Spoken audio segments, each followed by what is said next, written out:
of great uncertainty, in times of conflict from Europe.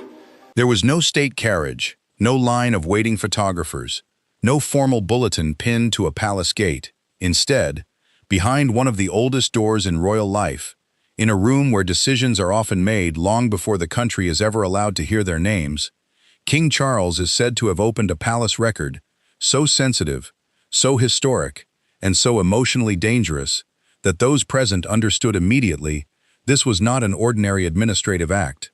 It was not routine archival review. It was not ceremonial housekeeping. It was the reopening of a buried royal truth, one tied directly to Prince William's future, and its consequences reached far beyond one family conversation. Because when a reigning king opens a palace record connected to the future of the heir, the monarchy is no longer simply managing appearances. It is preparing for a moment it can no longer afford to postpone. Before we go deeper into what this really means for the royal family, make sure to subscribe so you do not miss a single update. Because what unfolded around this palace record was not a minor royal adjustment. It was the kind of development that turns private tension into national consequence and family pain into institutional reality. Britain had expected another carefully controlled day, another sequence of public duties and private speculation, another period in which the monarchy gave little away and the nation was left to read emotion from posture and silence. But this time felt different from the very beginning. The atmosphere was heavier. Palace aides moved with unusual urgency. Senior figures who usually manage sensitive matters with almost invisible grace were suddenly checking dates, files, and briefing notes with unmistakable tension. Something had shifted.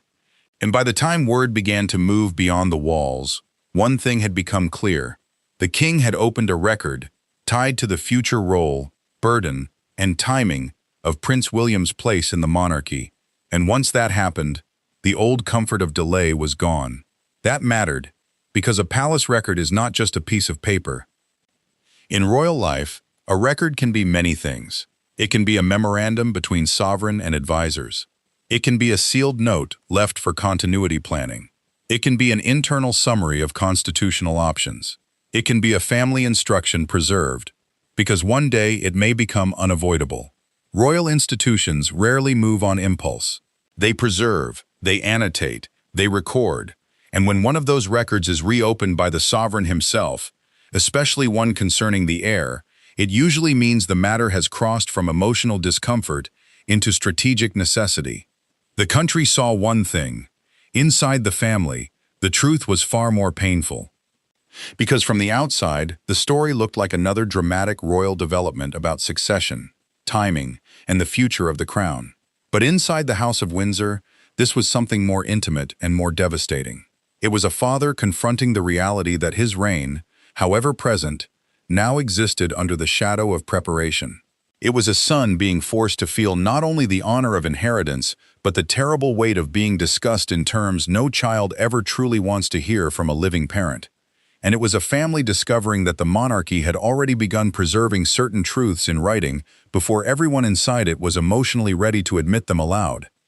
What made this feel so different was that the record was said to involve not merely general succession, but the shape of Prince William's royal future in practical, symbolic, and constitutional terms. Not the abstract future that every heir carries from birth, not the distant future people discuss politely as though it belongs to another era. Something more immediate than that, more defined, more structured. And because it came through a palace record rather than informal discussion, it suggested that the monarchy had been quietly planning around questions no one wanted the public to think were pressing. The first private reaction was not outrage, it was silence. William, according to those close enough to understand the mood without ever describing themselves publicly, is said to have received the development with a composure that only made the moment more painful. He did not react like a man surprised by the existence of planning. Every heir knows planning exists. What unsettled him was something else. It was the realization that the planning had reached a degree of formality, preservation, and emotional seriousness that could no longer be dismissed as theoretical. He had spent years carrying duty. He had accepted preparation. He had stepped more and more into the language of continuity. But this was different. This was not guidance. It was the archive touching the future directly. Catherine's response, by contrast, is believed to have been deeply perceptive from the first moment. She understood the danger immediately. Not just public danger, but emotional danger. Because once William's future begins to be framed through a reopened palace record, he ceases, even in private family terms, to be only a son standing beside his father. He becomes the subject of transition language. And transition language is merciless. It speaks in terms of readiness, structure, burden, and sequence. It rarely leaves space for the softer truths of love, fear, or the desire for time. Charles himself reportedly appeared grave even by his own measured standards. This was not a display of authority. It was an admission of gravity. A monarchy survives by planning for moments it prays will not come too soon. That is one of its oldest disciplines. But there is a terrible loneliness in being the king who must open a record that may affect how people think about his son's future, and therefore, inevitably, how they think about the limits of his own present reign. Yet to understand why this record carried such force, it is necessary to go back. The story did not begin in that room. It did not begin on the day the file was opened, and it certainly did not begin with one dramatic revelation. The decision to preserve such a record had been growing for far longer, built out of anxiety, precedent, health concerns, continuity planning, family sensitivity, and the increasingly difficult reality that the monarchy was entering a period in which emotional truth and constitutional necessity could no longer be kept comfortably apart. The truth was more painful. From the moment Charles became king, the palace inherited two realities at once. One was public. A new sovereign had ascended, the institution had stabilized, and the line of succession remained clear. The other was private. The monarchy had entered a compressed era. The old luxury of imagining transitions as distant and almost ceremonial had faded. The family was older. The public was more impatient. The media environment was more brutal. And William's place was no longer simply that of an heir in waiting far from the center. He was increasingly the operational future of the crown, whether the family wished to speak about that plainly or not. That mattered, because succession is not only a legal fact, it is an emotional architecture. Succession meant the lawful order by which the crown passes from one person to the next. But in lived royal life, succession begins long before a sovereign dies. It begins when the heir's image, workload, authority, and symbolic presence start to absorb expectations once reserved for the monarch. It begins when public trust subtly transfers. It begins when advisors start asking, not only what must be done today, but who must be able to carry it tomorrow. That transfer is often gentle from the outside. Inside the palace, it can feel like a quiet storm. For a time, the royal household managed this with caution. William was elevated carefully, not suddenly. He took on more prominence, more symbolic weight, more responsibility, but always within the language of supporting his father, never overshadowing him. That was intentional. The monarchy could survive many things, but not the appearance of a son waiting too visibly for a father's role. Continuity had to feel respectful, not impatient. Preparation had to look like service, not anticipation. But then came the incident that, by many accounts, changed everything. It did not happen on a balcony. It did not happen during a speech. It did not even happen in front of cameras. It took place during a closed palace briefing, tied to future state planning. One of those hidden meetings in which the machinery of monarchy examines timelines, responsibilities, contingencies, and the delicate question of readiness. Continuity planning was not abdication planning in the dramatic sense people often imagine. It was the disciplined practice of ensuring that the crown could function under all foreseeable circumstances, including illness, sudden pressure, or accelerating demands on the sovereign's energy. At that briefing, it is said, a disagreement emerged over how quickly William's public role might need to expand if pressures on the king intensified. One group reportedly argued for gradualism. Another said the pace of events was already forcing a functional transition in all but name. A regency is a formal arrangement under which another person carries sovereign duties when the monarch cannot.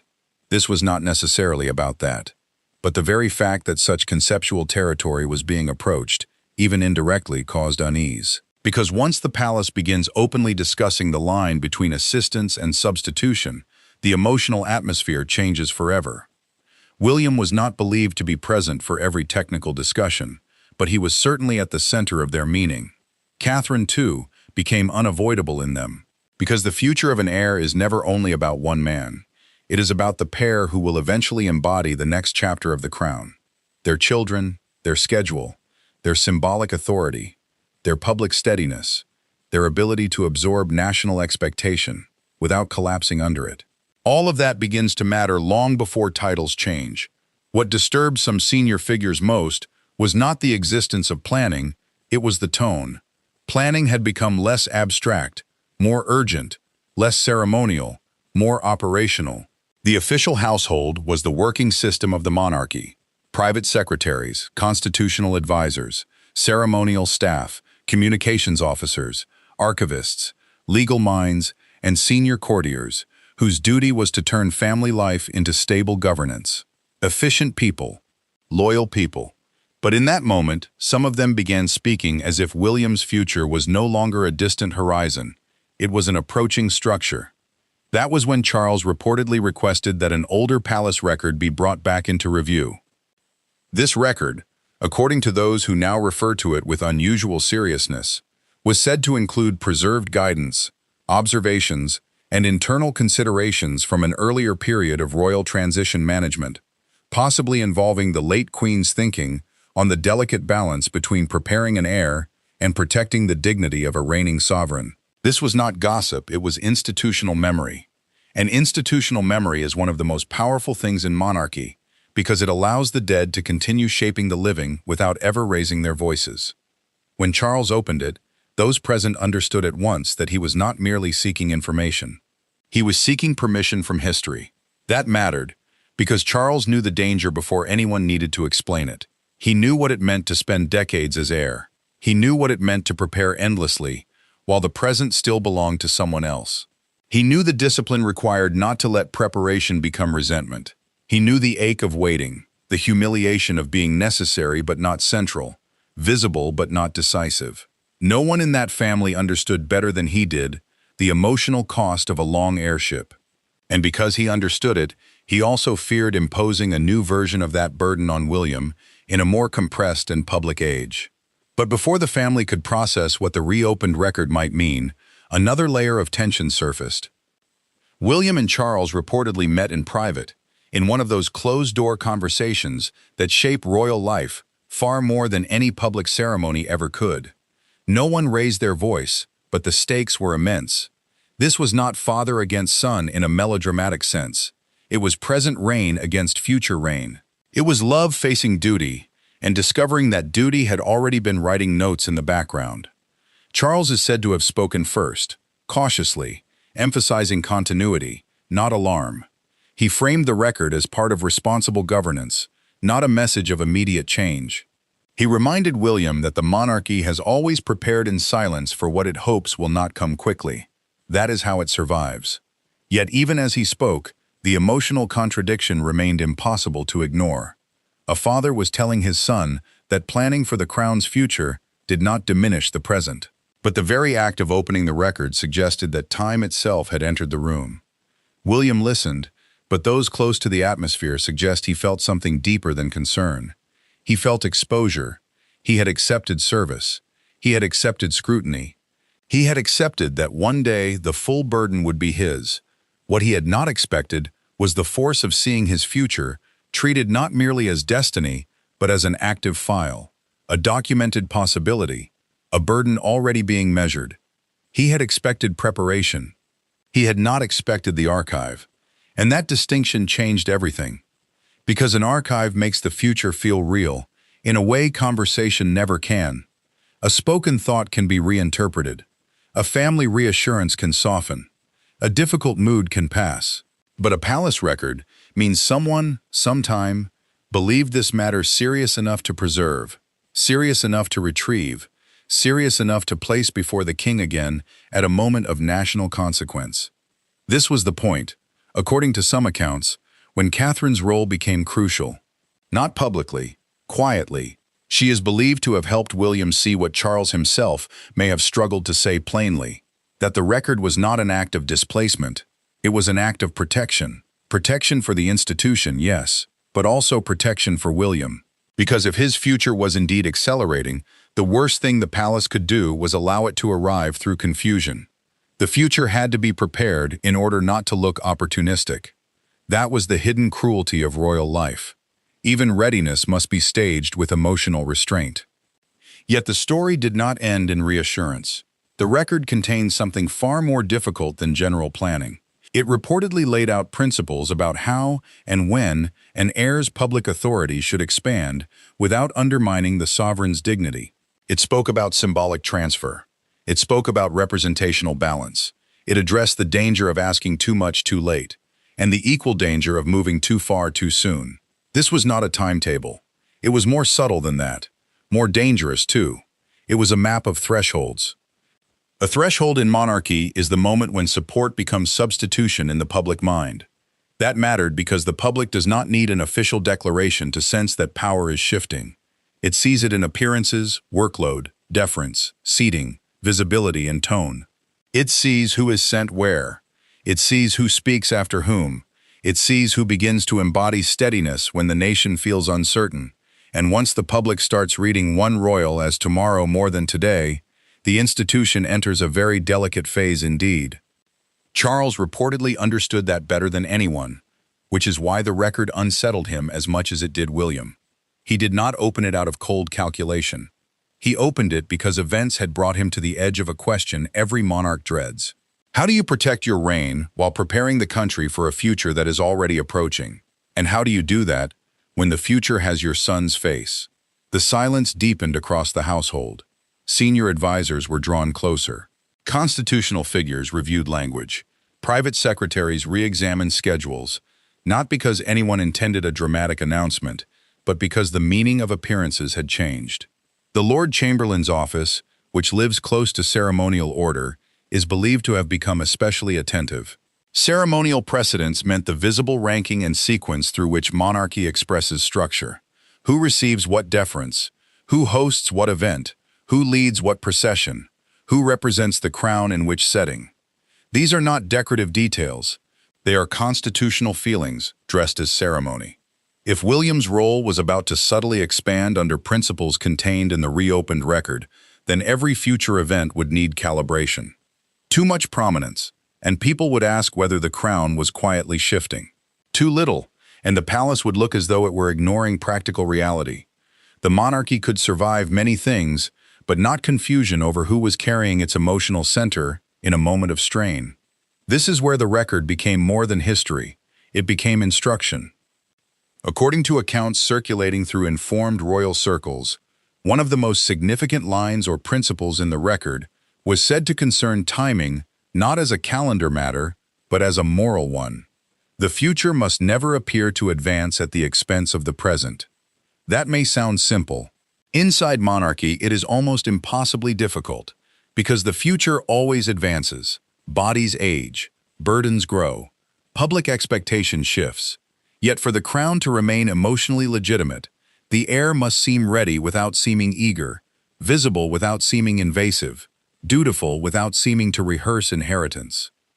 William understood that. In fact, he may have understood it too well. That is why the reopened record was so heavy for him. It did not flatter. It warned.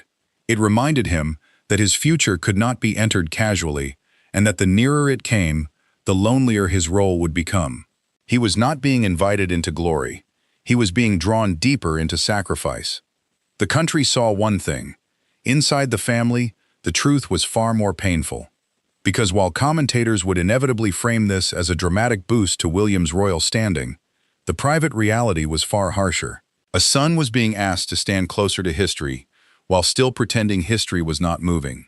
A father was being asked to preserve dignity, while authorizing preparation for a world that would one day continue without him. And a wife, Catherine, was being drawn still more tightly into the invisible mathematics of burden, symbolism, and national expectation.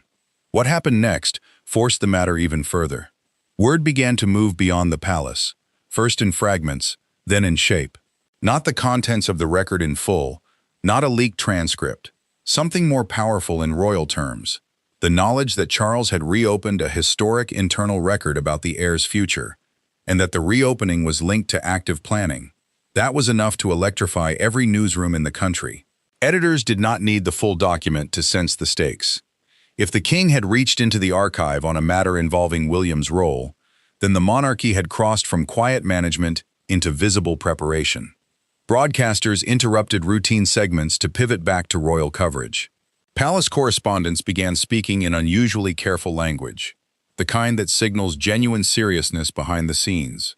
Commentators revived old discussions about modern monarchy, compressed transitions, and the burden now resting on the Prince and Princess of Wales. Crowds gathered near palace gates not because anyone expected a dramatic declaration that afternoon, but because the public has an instinct for these moments. It knows when something larger than ceremony is happening. Inside the palace, the communications challenge became immediate. A state communication was a formal message shaped to stabilize public understanding without surrendering institutional control. But what could be said? Too little, and the palace would look secretive at exactly the moment the country sensed change. Too much, and it would invite dangerous readings about the king's condition, the pace of transition, and the internal emotional state of the family. The line had to be walked with the utmost care. Charles's advisors, by most accounts, urged caution. William's team, though no doubt respectful, likely understood that silence alone would now be interpreted as confirmation of something more severe. Catherine, ever aware of symbolic tone, is believed to have favored steadiness over drama. No one wanted spectacle. The record itself had already created enough of that in imagination. What was needed was control. Yet control was not easy, because the subject touched one of the monarchy's most sensitive wounds. This was not merely about future duties. It was about the emotional transfer of authority within a family that has spent generations trying to make such transfers look smooth, dignified, and almost painless. The truth is that they are never painless. They are simply well managed when monarchy is at its best. And perhaps that is why the reopened record struck such a deep chord across the nation. People understood instinctively that this was not about ambition. It was about inevitability. The future had been preserved in paper long before the public was ready to hear it named. A second private confrontation reportedly followed, this time sharper in feeling if not in tone. William is said to have asked the hardest question an heir can ask a reigning father, without ever saying it directly. Is this about planning? Or is this about preparing the country to see me differently now? Charles, according to those who understand the weight of such exchanges, did not answer in a way that fully removed the pain, because no answer could. If he said it was only planning, the reopened record would still exist. If he said it was more than planning, the family would be admitting that transition had entered active moral space. No one raised their voice, but the silence itself became almost unbearable. Charles then reportedly explained what perhaps lay at the heart of his decision. The record had been opened not because he wished to accelerate the future, but because the institution could not afford to stumble into it unprepared. That mattered because there is a vast difference between handing over power and making sure the ground beneath the heir is stable when history begins pressing harder. The latter is not surrender. It is stewardship. A steward does not abandon the office. He protects its continuity beyond himself. That word, stewardship, changed the emotional meaning of the moment. William may still have felt shaken, but now the issue could be seen more clearly. This was not about replacing one reign with another in secret. It was about safeguarding the path between them. The path had to be coherent. It had to be dignified. It had to protect Charles from the cruelty of appearing sidelined and protect William from the equal cruelty of appearing unprepared. That is what the record was for. Not to announce a future date, but to keep the interval from becoming chaotic. Still, the record's existence inevitably affected how everyone around the heir would now be seen. Catherine, in particular, entered a more exposed, symbolic position. Every appearance would now carry added meaning. Every state event, every church service, every overseas visit, every carefully framed image of the Wales family would be read not only as present duty, but as future architecture. She had long lived with scrutiny. This was something more. It was scrutiny under transition. That is a lonely place to stand. Because the future queen must embody both support and serenity, while carrying pressures no ordinary public figure could describe without appearing to complain. She must look calm while becoming more central. She must appear grateful, not burdened, even when burden is exactly what history is placing upon her. If the reopened record changed William's future, it changed hers too, whether anyone chose to say so publicly or not. As national discussion intensified, some observers began speculating wildly about regency, abdication, or hidden timelines. But those closer to royal logic understood the record differently. It was less dramatic and, for that reason, more consequential. It was not about a sudden constitutional rupture. It was about managed escalation of the heir's role within boundaries designed to protect the sovereign's dignity. In a way, that is more important than any sensational theory. Monarchy is rarely transformed by theatrical announcements. It is transformed by quiet internal adjustments that gradually reshape public reality. The official household now had to operationalize those adjustments without appearing to do so. That is one of the palace's oldest arts. It might mean William leading more visible national moments. It might mean broader representational responsibilities. It might mean Catherine assuming stronger symbolic visibility beside him.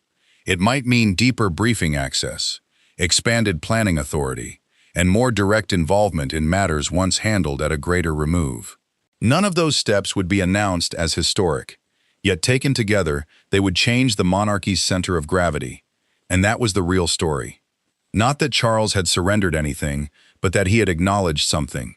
He had acknowledged that the future could not remain only an abstraction, because abstraction creates fragility when reality begins to move faster than ritual. The monarchy chose preparation over denial. That is what the record, once opened, truly signaled. By late afternoon, a final internal discussion reportedly brought several strands together. Senior advisors summarized practical implications. William's office clarified what could and could not be expanded. Communication staff shaped language that emphasized support, continuity, and service. Charles, it is said, listened carefully, and then made one thing unmistakably clear. Whatever changes followed would not be framed as a retreat of the present, but as a strengthening of the line that protects it. That mattered, because it restored dignity to the act itself. The record was no longer a threat hanging over father and son. It became a shield, one designed to keep the future from arriving through confusion, gossip, or institutional scramble. If William's role was to deepen, it would deepen in a way that honored Charles rather than diminished him. If the country was to sense the coming shape of the monarchy more clearly, it would do so through steadiness, not spectacle. The public leak, however, could not be entirely undone. By evening, the phrase, "palace record," was everywhere. Analysts discussed succession pressure. Former courtiers offered cautious interpretations. Newspaper columns filled with speculation about what the record might contain and why Charles had reopened it now. Some called it a masterstroke of stability. Others called it a heartbreaking sign that the monarchy had entered its next emotional phase sooner than expected. Both readings contained truth, because this was not a victory for anyone. It was not triumph for William, who now had to carry even more visible destiny while still honoring the emotional truth that his father reigns in the present. It was not relief for Charles, who had just made the future harder to ignore by acting responsibly toward it. It was not ease for Catherine, who would now be read through the lens of coming authority more intensely than ever. And it was certainly not comfort for a family that has already lived too long under the pressure of history.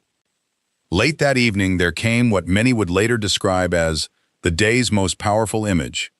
Charles and William appeared together, not in a grand tableau, not in some overt declaration of unity, but simply side by side after an engagement, composed, serious, almost solemn.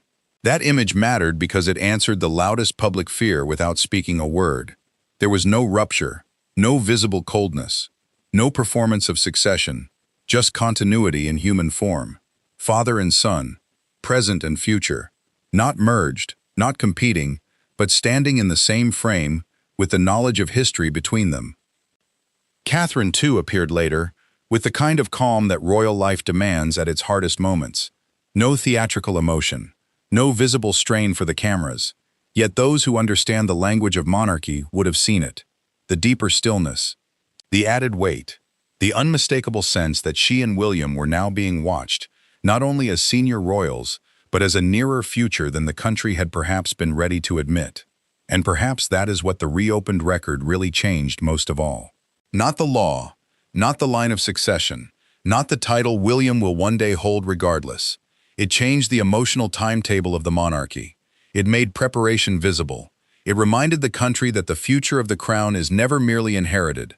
It is built, document by document, silence by silence, burden by burden, while those who carry it are still trying to live as a family. The story did not end with the file being opened. It was reframed by it. Because this was not simply the king consulting history. It was history informing the king that the old comfort of distance had ended. William's royal future had changed not because a title had moved or a law had shifted, but because the palace had acknowledged, in preserved writing and present action, that his role now belonged to active preparation, not passive expectation. This was not abdication theater. It was something more royal and more sorrowful than that. It was the monarchy doing what it has always done when reality presses hardest. Recording, preparing, adjusting, and hoping the public sees continuity where the family feels only weight. The country saw a dramatic palace development. Inside the family, the truth was far more painful. A father opened a record because duty required it. A son looked at his future and saw not glory, but structure. A wife understood that service would now demand even more silence from the two of them. And the institution, as ever, kept moving, not because the feelings had been resolved, but because monarchy has no choice except to move through unresolved feeling and call it continuity. In the end, the palace record changed Prince William's royal future because it transformed that future from destiny into active design. It said, without ever needing to say it bluntly, that the next chapter is no longer far enough away to be spoken of casually. It must be protected. It must be shaped. It must be entered with discipline, sorrow, dignity, and control. The monarchy chose preparation over illusion. It chose stewardship over sentimental delay. It chose to admit that the future was approaching without dishonoring the present. That is not a cold decision. It is one of the hardest decisions royal life ever requires. Charles remained king. William remained heir. But after that record was opened, neither role could feel quite as distant from the other as they once did. The bridge between them had been named, preserved, and set back into motion. The family may remain united, but it is united under the weight of a truth that can no longer be hidden behind formal smiles and carefully paced schedules. Some inheritances begin at birth. Others begin the moment a father opens a file and a son realizes history has already begun writing him into the next room. Thanks for watching. Please do not forget to like and subscribe, and we will see you in the next one.